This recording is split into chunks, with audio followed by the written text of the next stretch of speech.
नमस्कार दोस्तों। आज हम जीव विज्ञान के इस टॉपिक पर डिस्कस करने वाले हैं कि कितनी ब्रांचेज होती हैं जीव विज्ञान में। तो जीव विज्ञान यानी जंतु विज्ञान और वनस्पति विज्ञान, दो ब्रांचेज हैं, जंतु और वनस्पति विज्ञान। इनमें जंतु विज्ञान में क्या होता है, इनमें हम जंतुओं का अध्ययन करते हैं और वनस्पति विज्ञान में हम पेड़ और पौधों का अध्ययन करते हैं। ठीक। और जंतु विज्ञान यानी कि सबसे पहले अरस्तु ने 340 ईस्वी में पूर्व में जंतु इतिहास नामक किताब लिखी थी। इसलिए अरस्तु को जंतु विज्ञान का जनक कहा जाता है, यानी फादर ऑफ जूलॉजी। अगर आपसे पूछे अरस्तु यानी बायोलॉजी के जनक कौन है, तो अरस्तु ही होंगे। ठीक। अगर आपसे ये पूछे कि वनस्पति विज्ञान के जनक कौन है, तो वनस्पति विज्ञान के जनक थियोफ्रैक्टस वनस्पति विज्ञान के जनक हैं। ओके। वर्गीकी यानी टेक्सोनॉमी क्या है? एक जूलॉजी की वह शाखा होती है जिनमें अलग अलग प्रकार के जीव जंतुओं का नामकरण और क्लासिफिकेशन किया गया है। मतलब जीव जंतुओं को अलग अलग समूहों में बांटा गया है, वर्गीकी कहलाता है।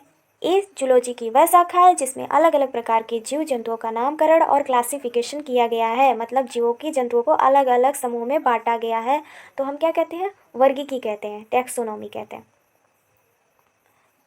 1735 में यानी 1735 ईस्वी में कैरोलस लिनियस ने अपनी पुस्तक सिस्टेमा नेचुरी में 4000 से ज़्यादा जीवों का वर्गीकरण यानी क्लासिफिकेशन किया और इन्हीं को फादर ऑफ मॉडर्न टेक्सोनॉमी कहा जाता है।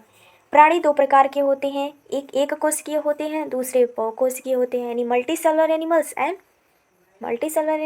यूनिसेलुलर एनिमल्स के।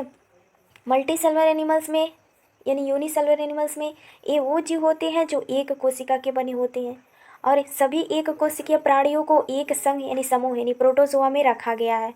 मल्टीसेलुलर एनिमल्स में मल्टीसेल्स से मिलकर बने होते हैं। सभी बहुकोशिकीय प्राणियों को 9 समूहों यानी संघ में रखा गया है। Porifera, Coelenterata, Annelida, arthropoda, Mollusca और कॉर्डेटा। अब हम प्रोटोजोआ फाइलम्स के बारे में देखते हैं। तो प्रोटोजोआ जो संघ है उसके बारे में देखेंगे। तो प्रोटोजोआ संघ में प्रोटोजोआ शब्द का प्रयोग सबसे पहले गोल्डफस ने किया था। प्रोटोजोआ सबसे साधारण और एक कोशिकीय यूनिसेलुलर जंतु है, बहुत ही सूक्ष्म जीव होते हैं। इस संघ के जंतुओं के शरीर में कोई ऊतक या अंग ऑर्गन नहीं होता है। इस संघ के जीव शरीर के बाहरी सतह के रास्ते श्वसन और उत्सर्जन की प्रक्रिया करते हैं, जैसे कि अमीबा, पैरामीशियम कॉर्डेटम, यूग्लिना, ट्रिपैनोसोमा गैबियंस और एसिटेबुलेरिया। ट्रिपैनोसोमा गैबियंस से इससे स्लीपिंग सिकनेस होता है और ये सीसी मक्खी इस प्रोटोजोआ की वाहक है। और एसिटेबुलेरिया यह सबसे बड़ा एक कोशिकीय जीव है। नेक्स्ट है हमारा संघ पोरीफेरा। फाइलम पोरीफेरा क्या होता है? तो इसमें यह साधारण बहुकोशिकीय जीव होते हैं। इस संघ के सभी जंतु खारे पानी में पाए जाते हैं, मतलब समुद्री चट्टान या ठोस पदार्थ में पाए जाते हैं। इन जंतुओं के शरीर में बहुत से छिद्र होते हैं जिन्हें अस्टिया कहा जाता है। इन्हीं छिद्र में जल, ऑक्सीजन, भोजन इसके शरीर में पहुंचता है। इसका आकार अनियमित होता है और ये जीव एक स्थान से दूसरे स्थान पर गति नहीं कर सकते। ये बहुत ही इंपॉर्टेंट होता है। संघ पोरीफेरा का एक टॉपिक है। इसका आकार अनियमित होता है और ये जीव एक दूसरे से यानी कि एक स्थान से दूसरे स्थान पर गति नहीं कर सकते। संघ पोरीफेरा के जीवों को सामान्यतः स्पंज कहा जाता है। पोरीफेरा को स्पंज कहा जाता है। तो इनमें से एग्जाम्पल है साइकन यानी साइकन होता है, यूस्पोंजिया, यूप्लैक्टेला, स्पंजिला, ये सारे जीव इसमें आते हैं। नेक्स्ट फाइलम है सिलेंट्रेटा, प्रवाल जंतु यानी कोरल रीफ इसे कहा जाता है। तो इसका नया नाम निडेरिया भी होता है, निडेरिया भी है। इस संघ के जंतु मुख्य रूप से समुद्री जल में पाए जाते हैं। इन प्राणियों की रचना धागे की तरह होती है और इन जंतुओं में रक्त नहीं होता है, फिर भी ये श्वसन करते हैं। बहुत ही इंपॉर्टेंट टॉपिक है। इनमें श्वसन तंत्र, उत्सर्जन तंत्र, परिसंचरण तंत्र यानी सर्कुलेटरी सिस्टम कुछ भी नहीं पाया जाता है। ग्रेट बैरियर रीफ के बारे में आपने सुना होगा, जो ऑस्ट्रेलिया के पूर्व में स्थित है। उसका निर्माण इन जंतुओं के द्वारा ही हुआ है। ये जंतु कैल्शियम कार्बोनेट को स्रवित करते हैं और उसी में इसका निर्माण हुआ है। जैसे कि अस्टिया यानी कि हाइड्रा। इसकी खोज लेवेनहॉक ने की थी और कि ये मीठे जल में पाया जाता है। अरेलिया, इसे ही जेली फिश के नाम से जाना जाता है। और मूंगा यानी कोरल। नेक्स्ट है प्लेटिहेल्मिंथेस, चपटे कृमि होते हैं। इन सभी जीवों में आहार नहीं होता, इसलिए यह सभी जीव दूसरे पर आश्रित होते हैं, मतलब परजीवी हैं यानी पैरासाइटिक होते हैं। ये सभी जंतुओं का मनुष्य, पालतू पशु और जंगली जंतु में आश्रय होता है और इन्हीं की सतह पे ये अपने खाद्य पदार्थ का अवशोषण करता है। जैसे कि प्लेनेरिया, इस फिगर में आप देख सकते हैं प्लेनेरिया है, पेसियोला है, टिनियासोलियम है। ठीक, नेक्स्ट है हमारा एस्केलमेंथिस। एस्केलमेंथिस क्या होता है? तो एस्केलमेंथिस इसे राउंड वर्म यानी गोल कृमि भी कहते हैं। यह जीव आकार में गोल होते हैं, साथ ही स्वतंत्र जीवी और परजीवी यानी पैरासाइटिक दोनों प्रकार के होते हैं। मतलब इस समूह के कुछ जीव दूसरे पे आश्रित होते हैं और कुछ स्वतंत्र होते हैं। For example ascaris thread worm, annelida. Annelida, ये प्राणी जलीय भी हो सकते हैं, स्थलीय भी, स्वतंत्र जीव में भी और परजीवी में भी हो सकते हैं। इसका शरीर खंडों में बटा रहता है, जैसे कि केचुआ। वैज्ञानिक नाम है इसका फेरेटिमा पोस्थुमा, ओके, केचुए का। और जोग, इसको हिरोडिनेरिया कहते हैं। संघ आर्थ्रोपोडा। संघ आर्थ्रोपोडा ये प्राणी जगत का सबसे बड़ा संघ है। पृथ्वी पर लगभग 2/3 आर्थ्रोपोडा ही पाए जाते हैं। इस संघ के जंतु जल, थल और वायु तीनों जगहों पर पाए जाते हैं। इन सभी जीवों का शरीर 3 भागों से मिलकर बना होता है, सिर, वक्ष यानी थ्रोट और उदर एब्डोमेन।